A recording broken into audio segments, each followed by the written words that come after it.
Hi, everyone. Hello. Happy Tuesday.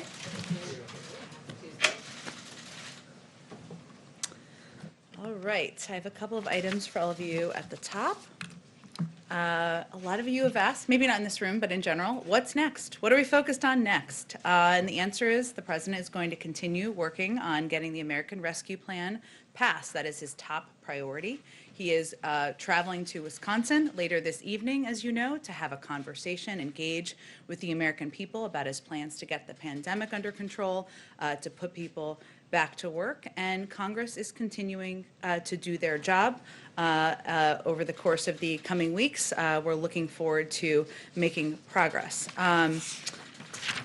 There's also news out this morning about a foreclosure moratorium extension. Some of you may have seen. The COVID crisis has triggered a housing affordability crisis with more than 10 million homeowners behind on mortgage payments and communities of color at even greater risk of eviction and foreclosure. Today, the administration is taking another step to bring urgent action, relief to the American families struggling to keep a roof over their heads. This is something the president talked about on day one. We talked about on day one, but today the Departments of Housing and Urban Development, Veterans Affairs, and Agriculture announced they will extend and expand the foreclosure relief programs, building on the steps President Biden spoke about a couple of weeks ago. These critical protections were due to expire in March, but as part of today's announcement, the foreclosure moratorium and the mortgage forbearance enrollment window will be extended through June 30th. The administration will also provide up to 6 months of additional mortgage payments to forbearance for borrowers who entered forbearance on or before June 30th, 2020. These actions will bring needed relief to most of the 2.7 million homeowners currently in forbearance and extend forbearance options for nearly 11 million homeowners with government-backed mortgages across the country. It's critical, it remains critical, that Congress pass the American Rescue Plan to deliver more aid to struggling homeowners. As we speak, or maybe a little earlier, depending on when the call wrapped, Jeff Zients had a regular call with a number of governors, our COVID response coordinator, of course, providing them with key updates on our pandemic response, as well as hearing from them about the work they're doing on the ground. As a part of that call, he announced that we're increasing the vaccine supply to 13.5 million doses per week that will go out to states. This is a 57% increase from the amount states received when the president was inaugurated. So since then, obviously, we have announced a couple of increases over the course of time. We're also announcing that we're doubling the supply to our pharmacy program. When we announced that, we said it would be building over time. So today's announcement amounts to 2 million doses going to local pharmacies this week, and this program will expand access in neighborhoods across the country so that people can call and make an appointment and get their shot conveniently and quickly. Eventually, as supply increases, more than 40,000 pharmacy locations nationwide will be providing COVID-19 vaccines through this program. This is a critical part of our plan. Second to last item. Second to last, but certainly not least, we opened healthcare.gov as planned and as we had announced for a special enrollment period until May 15th to provide all Americans the opportunity to sign up for health insurance. They can go to healthcare.gov. Nearly 9 million Americans are eligible for free or subsidized health insurance. Finally, as you know, a brutal Arctic mass impacted the central United States this weekend, bringing freezing rain, sleet, and snow from Texas to the mid-Atlantic. On Saturday night, Texas Governor Greg Abbott requested a federal emergency declaration due to the severe weather storm.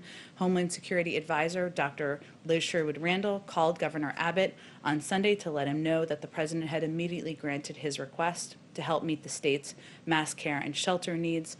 Yesterday, Liz additionally called the other governors in the storm's path on behalf of the president, including Governor Ivey of Alabama, Governor John Bel Edwards of Louisiana, Governor Laura Kelly of Kansas, Governor Reeves of Mississippi, and Governor Kevin Stitt of Oklahoma. She expressed the president's strong commitment to ensuring that the federal government proactively does everything it can to support state and local officials in preparing for and responding to the events that impact our citizens. We will, of course, continue to monitor the storm's updates in the days ahead. With that, Steve, go ahead. First, Jen, the president's schedule didn't have a whole lot of official events before he leaves this afternoon. Can you give us a sense of what he's been doing today? And then, does he plan to reach out to those specific governors from those affected states, Governor Abbott and others who have been affected by the storm? I expect, so let me take the second one first. The president has been kept abreast, as I noted, of the events and been provided updates, regular updates on the storm and the progress, and of course, the emergency declaration. I don't have any calls to read out, but I expect he will be involved personally, and if we have calls that he's making himself, we will provide that information to all of you. In terms of what he's spending his day doing, he's continuing to have meetings with his policy teams and experts about his plans to bring relief to the American people and public, he's remained focused on that today behind the scenes before he travels to Wisconsin for a town hall later this evening. And just on the vaccine announcement, is there any discussion of this winter weather affecting the vaccine distribution? And what steps is the federal government taking to ensure that there's no spoilage of those vaccines, which have to be kept in those very cold temperatures during shipping and threatening delays? You're right that we monitor, obviously, weather, Mother Nature, and the weather can sometimes impact and requires contingency planning, which is something our team is quite focused on. Our COVID-19 response team is also in close touch with state and local governments across the country. We're monitoring the situation in Texas very closely. Obviously, FEMA is running point on a number of the operational pieces, but while I don't have an update now, it's something we're very mindful of, and we contingency plan to ensure people are getting the doses they need at an appropriate timeline. On a different topic, Congressman Benny Thompson filed a civil suit against former President Trump. Part of what we expect to be a slew of civil suits against the former president and others involved in the January 6th insurrection. Does President Biden have any response to that, and does he support efforts like that to use the civil courts to hold President Trump accountable? He certainly supports the rights of individuals, members of Congress and otherwise, to take steps through the judicial process, but I don't think we have a further comment on it than that. Go ahead. Oh, sorry, Trevor, let me go to you, I promised. Go ahead. Just on two on foreign policy for you. First, there was a rocket attack in Iraq yesterday, and Iraqi officials have said that the group that took responsibility for that attack has ties to Iran. My question is, one, whether you've made that determination as well, and two, what kind of retaliation would be considered? Sure. Appreciate the question. We're still working through attribution with our Iraqi partners to determine precise attribution for this attack. Obviously, that's a priority. I will convey that we are outraged by last night's rocket attack in the Iraqi Kurdistan region. Initial reports indicate that the attacks killed one civilian contractor and injured several members of the coalition, including one American service member and several American contractors, and we offer our condolences to the loved ones of the civilian contractor killed. The Iraqi people have certainly suffered for far too long from this kind of violence and violation of their sovereignty. I will also note, and I think the State Department provided this update, but just for all of you, Secretary Blinken has reached out to the Kurdistan Regional Government Prime Minister Barzani, and Secretary Austin is speaking with his counterpart to offer assistance with the investigation and to help hold accountable those responsible for this attack, but we have not determined attribution at this point. And do you expect that there would be retaliation once that declaration is made? Well, as always, the President of the United States and the administration reserves the right to respond in the time and the manner of our choosing, but we'll wait for the attribution to be concluded first before we take any additional steps or obviously have any additional announcements. I will convey to you that obviously diplomacy is a priority with this administration and something that is front and center to our engagement with our global partners around the world. And certainly these calls are evidence of that, but that will always be a part of our strategy as well. And to the point of diplomacy, one thing that Germany has asked for is some relief as far as the Nord Stream 2 pipeline, and I'm just curious if you have an update on that, whether Biden will consider waiving the ability to do sanctions on companies related to that. Well, our position on Nord Stream 2 has been very clear, and it remains unchanged. President Biden has made clear that Nord Stream 2 is a bad deal. It's a bad deal because it divides Europe, it exposes Ukraine and Central Europe to Russian manipulation, and because it goes against Europe's own stated energy and security goals. We're continuing to monitor activity to complete or to certify the pipeline, and if such activity takes place, we'll make a determination of the applicability of sanctions. Importantly, sanctions are only one of among many important tools to ensure energy security, and we, of course, will do this all in partnership with our allies and partners, but our position has not changed on the deal. Go ahead. The president is changing gears this week, obviously looking beyond the Hill to get out and sell this plan to the American people. Is this a sign that he recognizes that he's not likely to get Republicans in Washington on board? He certainly wouldn't agree with that. I would say that the president's view of the package, well, one, I would say first, the president has not shifting gears. He has been focused every single day, even as others have not, which is understandable, on engaging with partners, stakeholders, people who agree with him, people who don't agree with him, on getting this package through. This is an opportunity, as you noted, to go out and have a conversation with the people of Wisconsin, people who agree with him, people who disagree with him. But if you look at the polls, they are very consistent. The vast majority of the American people like what they see in this package. And that should be an indication, or should be noted by members of Congress as they consider whether they're going to vote for it or not. So is he hoping then that these visits will help build pressure on members of Congress? No, his objective is really to make sure he is engaging directly with the people who are impacted by the pandemic, who are impacted by the economic downturn, who are worried about whether they're going to get a shot, who don't know where to get information, who are worried about whether they're going to be able to put food on the table. That's the focus of this trip. Obviously, Republicans in Congress will have to make their own choice about whether they support the final package. It's still working its way through Congress, but the vast majority of the public supports it, including the vast majority of most members' constituents, so it's really a question for them. And on another topic, would the president sign legislation to create a commission to investigate the January 6th attack? Well, I saw an announcement, I believe it was yesterday, if I'm remembering correctly, by Speaker Pelosi, or some comments, I should say. It's, of course, Congress's decision to form this commission, as we've talked about a bit in here, but it's certainly one the president would support. And President Biden has made clear his views on the tragic events of January 6th, including where responsibility for them lies. He backs efforts to shed additional light on the facts to ensure something like that never happens again. In addition to the recently announced desire to put together a commission or form a commission, we'll continue to work with Congress to identify measures that the federal government can take going forward to prevent violence we saw on January 6th. And as you know, probably, Mary, there's a number of hearings that are upcoming in the coming weeks, and we'll be cooperative with those, of course. What would you hope to learn through a commission? Because obviously we saw a very thorough airing of the events last week. Well, again, I don't think the tenets of the commission have been formed. That's up to Congress to do. We have a role to play in the federal government, of course, with ongoing investigations out of the Department of Justice, but he supports efforts to move forward with it, the desire to have one, certainly understanding and knowing how much the events on the 6th impacted members sitting on the Hill. Go ahead. Jen, thank you. The president, yourself, have frequently cited what you describe as the failures or the shortcomings of the Trump administration as it relates to their response to COVID. We're now nearly a month into this administration. Does the Biden administration now own the coronavirus response?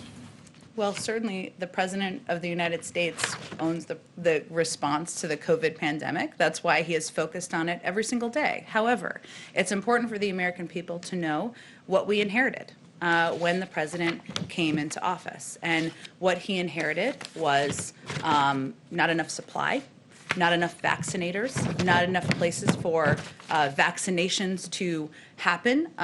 Communities had been left to fend for themselves. And so that's what he's been focused on and working on. But certainly, if he were standing here, he would say that's why it's the issue he wakes up every morning and is focused on, because addressing it is what's on the minds of the American people, and he's the president. It's his responsibility to focus on it. Let me ask you if I can. I want to bounce around a little bit back to the impeachment trial that just wrapped up. You guys posted a statement late on Saturday where he said the final vote, though it didn't lead to a conviction, the substance of the charge, the president said, is not in dispute. Even those opposed to the conviction, he cited Mitch McConnell, believed that Donald Trump was guilty of a disgraceful dereliction of duty, practically and morally responsible for provoking the violence unleashed on the Capitol. So if he wasn't convicted through an impeachment trial via Congress, via the Senate, how should a president who commits acts that President Biden says are not in dispute be punished?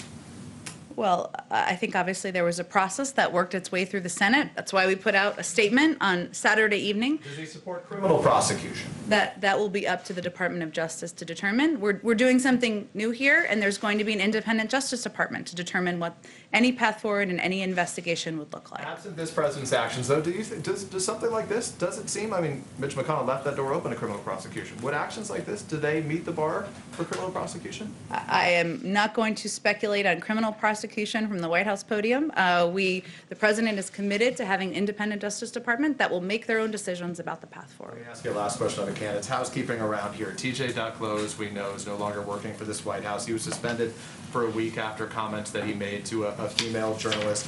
The president, as you know, on Inauguration Day said, if you're ever working with me and I hear you treat another with disrespect, talk down to someone, I promise you I will fire you on the spot. No ifs, ands, or buts.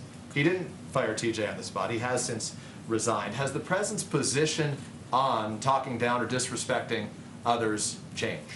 I think the president leads by example, and I try to do the same. And on Saturday, when we announced that TJ Ducklow had resigned his position, something we all agreed was the right path forward, I made clear that every day we're going to try to meet the standard set out by the president in treating others with dignity and respect, with civility, and with a value for others through our words and our actions. He's no longer employed here, and I think that speaks for itself.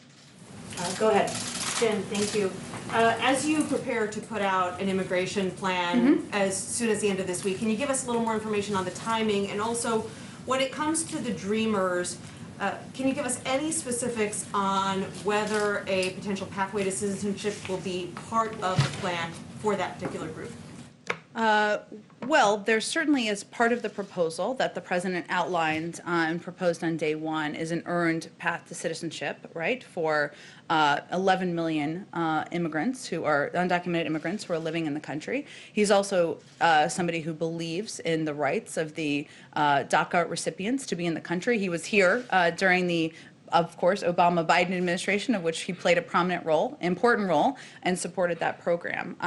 We've outlined the tenets of what we think the proposal should look like, which includes that, but also includes funding to address the root causes, includes investment in smart security, but Congress will have to work through what it looks like moving forward and what components will be included in here or what components could be dealt with separately. And how important will it be to this administration that this be one overarching, large, comprehensive package versus pieces of an immigration plan that are broken up and passed separately? I understand, and I've read, I know there's different points of view and different views from prominent and important advocates on this particular issue, but we're going to let the bill be presented formally at some point soon. I'm not going to get ahead of that process, and certainly the president feels that all of these requirements that are in the bill, these components of the bill, are what makes it comprehensive. They all need to be addressed. That's why he proposed them together. And does the president plan to rescind these Trump-era restrictions on immigration and work visas that have dramatically limited immigration? They're set to expire at the end of March. Will he let those expire naturally, or will he rescind them before that? Let me talk to our Department of Homeland Security. It's likely a conversation that would happen in coordination with them. Obviously, the president's view is that the approach of the prior administration was immoral, but also ineffective in terms of addressing the many challenges of an outdated immigration system. But I don't have an update on those particular requirements. Question on Afghanistan. Has the administration decided whether to further troop withdrawals below 2,500? And if the decision hasn't been made yet, when do you expect one? I don't have any update on that front or a timeline of when any additional decisions will be made. Do you feel that the previous administration withdrawing troops so quickly tied this administration's hands? I think the president is somebody who is not new to the global stage and certainly not new to the difficult decisions that need to be made around issues related to Afghanistan, issues related to the men and women who are serving, and our own national security. So he's making decisions through that prism, but I just don't have an update on what any timeline will look like. Go ahead. Thanks, Jen. First, on the vaccine, you were talking earlier about how the president wants to address the concerns of everyday Americans with vaccine and the pandemic. One way the White House Chief of Staff proposed doing that last month was creating a national clearinghouse for vaccine information that would either be available online or through a hotline. Can you update us on the progress of that? Is that close to being rolled out? I don't have any update for you, other than to convey that our team is always considering a range of options to make information more accessible, ensure more people, more of the American public know how they can get a vaccine, when they can get a vaccine, where they can go to get a vaccine. That's part of the reason the president is, of course, traveling to Wisconsin, but I don't have any update for you on a clearinghouse or a website. It sounds like that's only still under consideration. Is that something that's really not in the works at the moment? There are a range of options under consideration, and their focus is on taking the steps that are the most effective and efficient and prioritizing those in the order through which they would help the American people.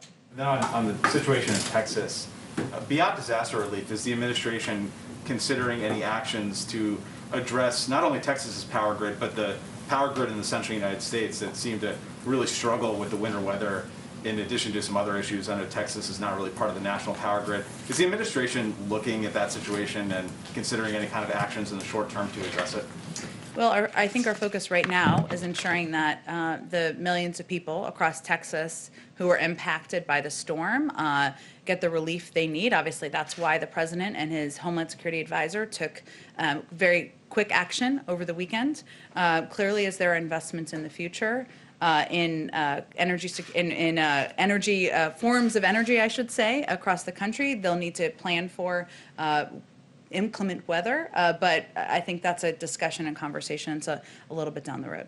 Well, the fact that the Texas grid is now part of the national system, was that alarming to anyone in the administration? I mean, would you prefer that there be a national grid that's all integrated? I would send you to the Department of Energy and others to answer that question. Go ahead. Thanks, Jen. Back on tonight's trip, is there any particular reason Wisconsin was chosen as the site of tonight's town hall? You don't like Wisconsin? No, I'm just It's a little cold. I looked it up this morning, but I've been there, it's lovely, but is there any particular reason why? Is it Ron Johnson and trying to put pressure on him, or engage Democrats in the state the president just won?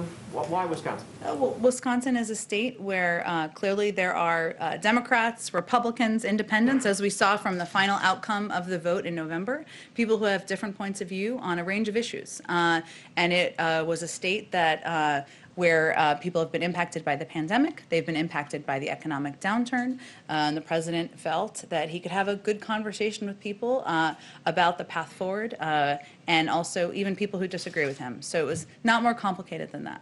I want to ask you about the president's ambitions in terms of getting Congress to pass gun control measures. In a statement you issued over the weekend, the president said the time for action is now. You're asking Congress to do a lot of things now.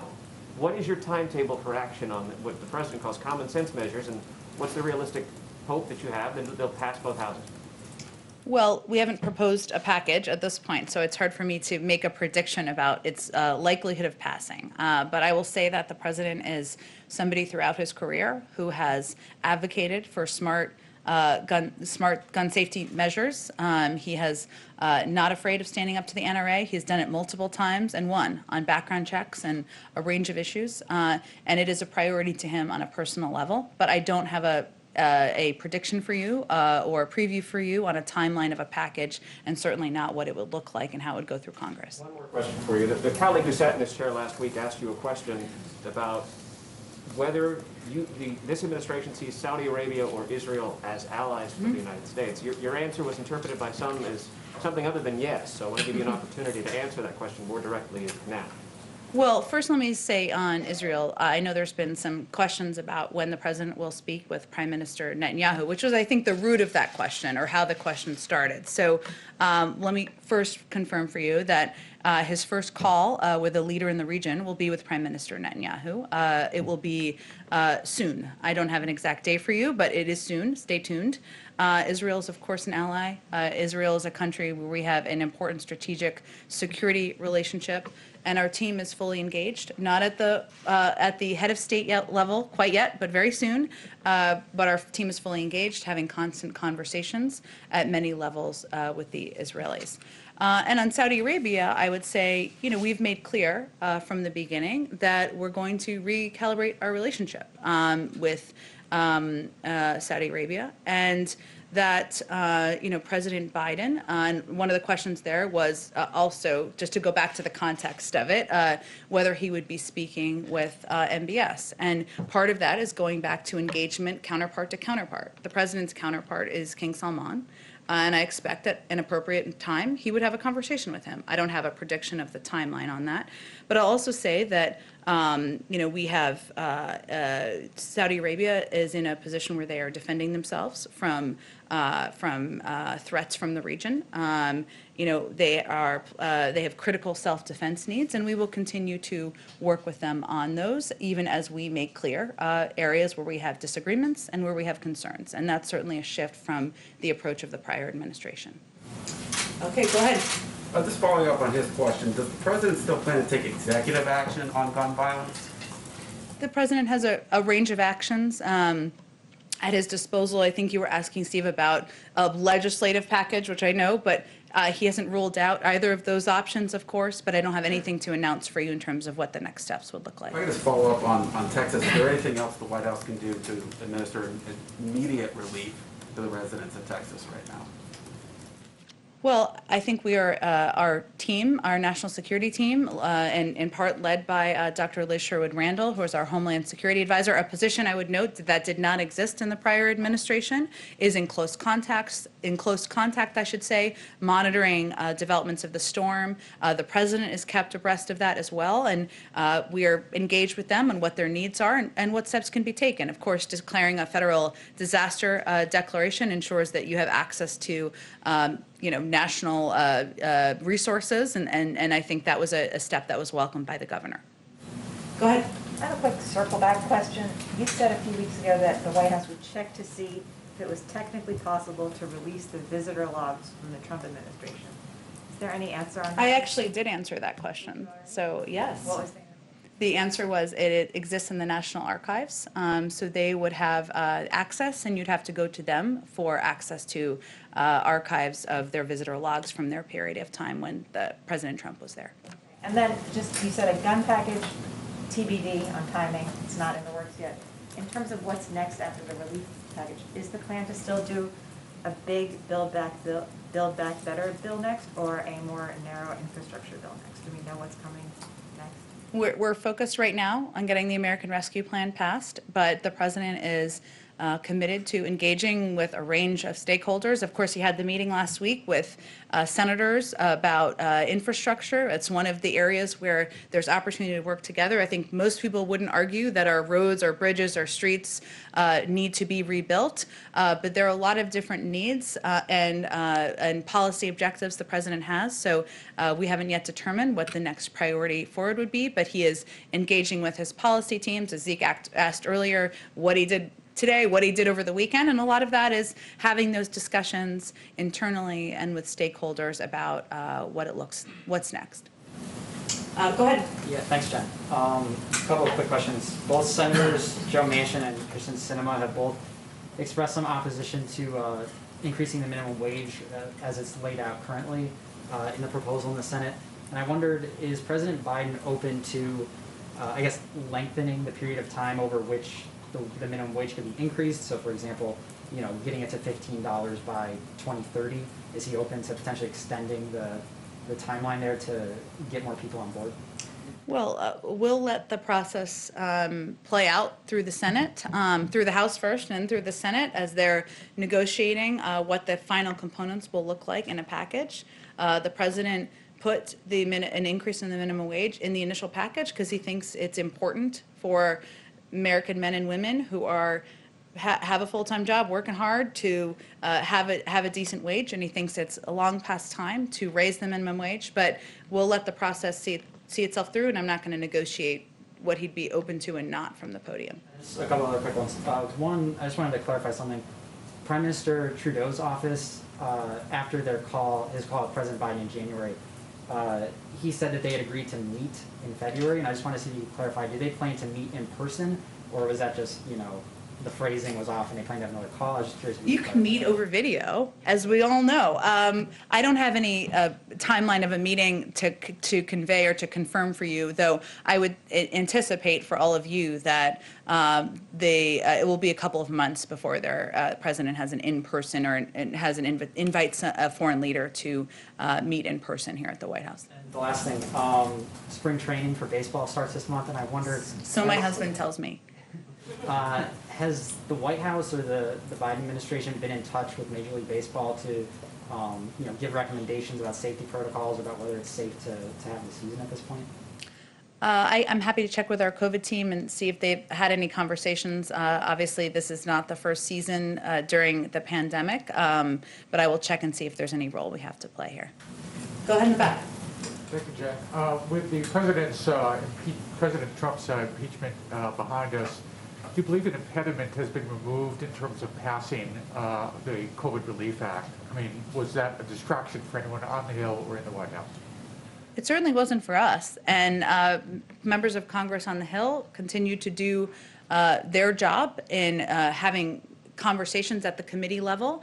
It was obviously an important week in our nation's history. The president we put out a statement from the president on Saturday, and we understand why there was a focus on it from, of course, the media and also from many in the public. But we have said from the beginning that the president would remain laser focused on getting the American Rescue Plan passed. That's exactly what he did last week and what he'll continue to do this week, and we are pleased with the urgency we've seen from members of Congress as well. Go ahead. Jen, does the president still plan to address Congress this month as he has said he expects to? And do you have any information for us about the timing?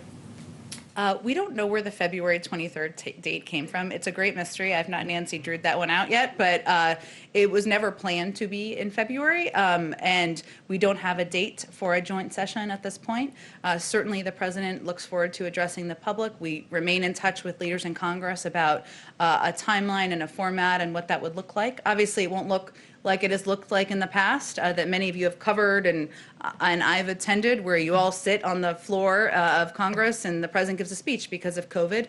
But we're not behind any timeline because that date was never accurate. And then one more on immigration. There's a federal judge in Texas who could soon decide the fate of the DACA program for Dreamers. If he moves to kill that program before Congress addresses the issue, what is the administration prepared to do to shield this population from deportation?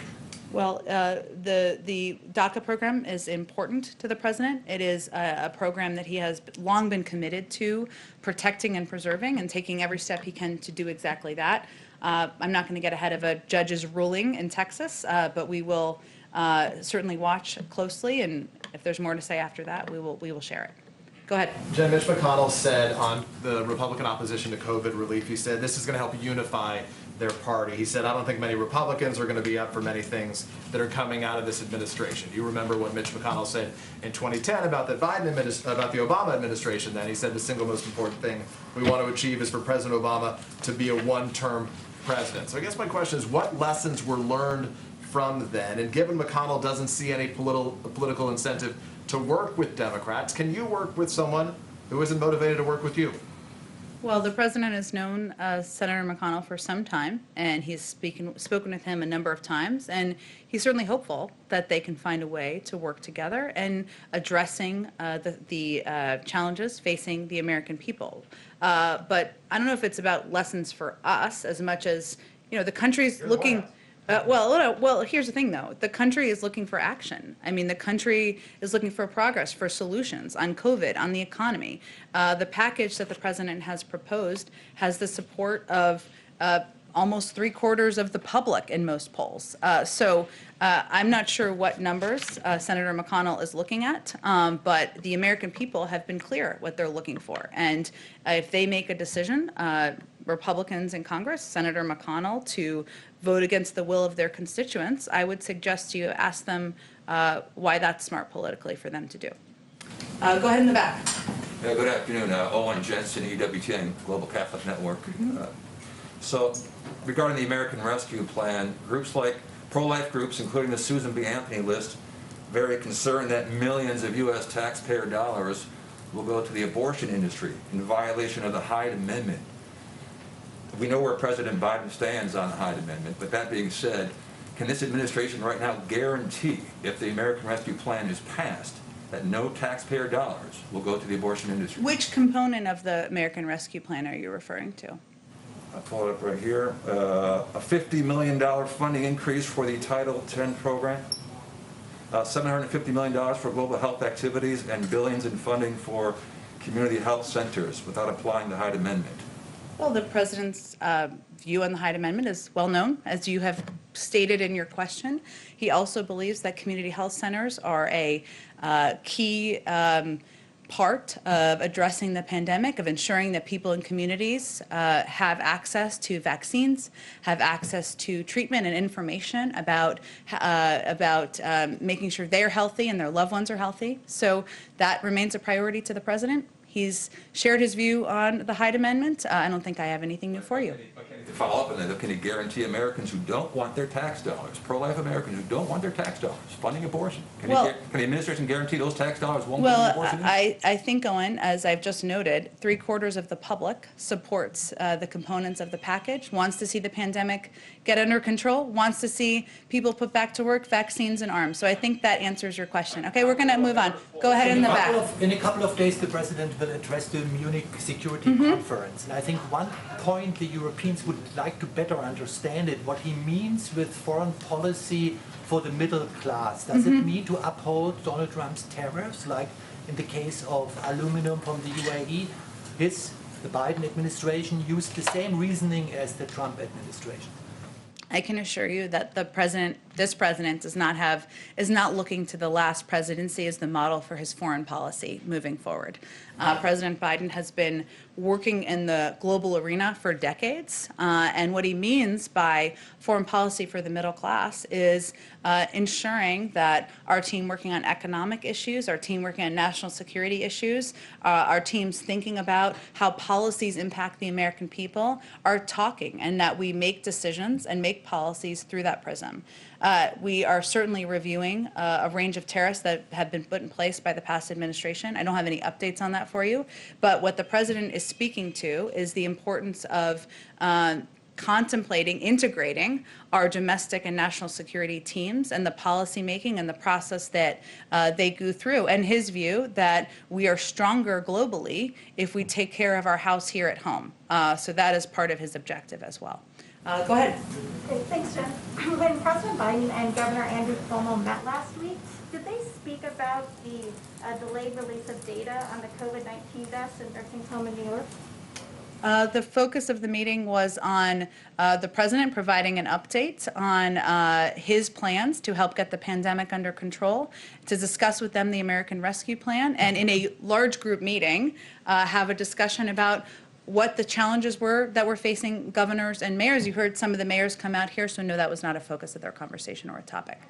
Another quick question. A lot of people, including Dr. Fauci, have said they felt side effects from the COVID vaccine. Did the president or vice president feel any side effects?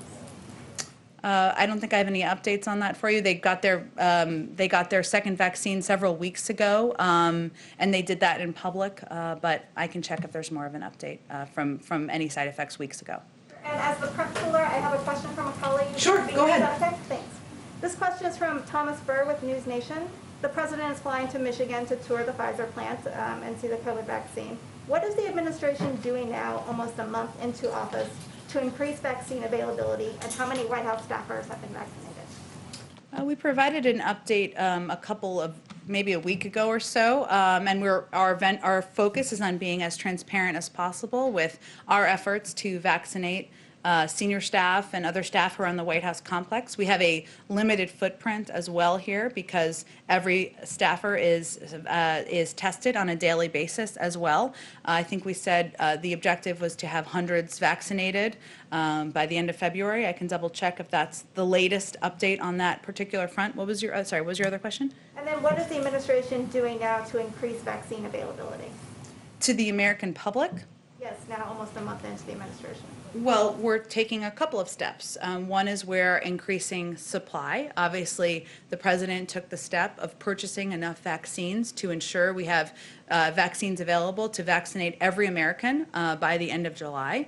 We've also increased by 57% the vaccine supply that's going out to states. We've also taken steps to increase the number of vaccinators we have, people who can actually put those shots in arms. So that includes deploying members of the National Guard, taking steps including ensuring that retired nurses and doctors can be a part of the vaccination crew, that is vaccinator crew, I should say, that is putting shots in arms. So we've increased the number of vaccinators, and we've also increased the number of vaccination sites, partly by putting a plan in place to have several hundred community health centers where vaccinations can be distributed, working with states on mass vaccination centers, working with pharmacies, as I announced earlier in the briefing, I should say, to get vaccines in the hands of pharmacies, which 90% of the public lives within 5 miles of a pharmacy. So there are a number of steps, but our focus has been on those 3 components: increasing supply, vaccines, increasing vaccinators, the people who can put those vaccines in arms, and increasing vaccination locations so people know where to go. Go ahead. Sorry, just wanted a quick follow-up on the President's appearance before a joint session of Congress. In his primetime address last month in January, reading from prepared remarks, he said, "Next month, in my first appearance before a joint session, I will lay out my Build Back Better plan." So it feels like he did say it was going to be in February. Well, what I was referring to is there was reporting on February 23rd, and I don't know where that date came from, which has never been inaccurate. So the February 23rd wasn't just an inaccurate date. No one's fault. It just was, and it created some confusion. So I was just trying to clarify it.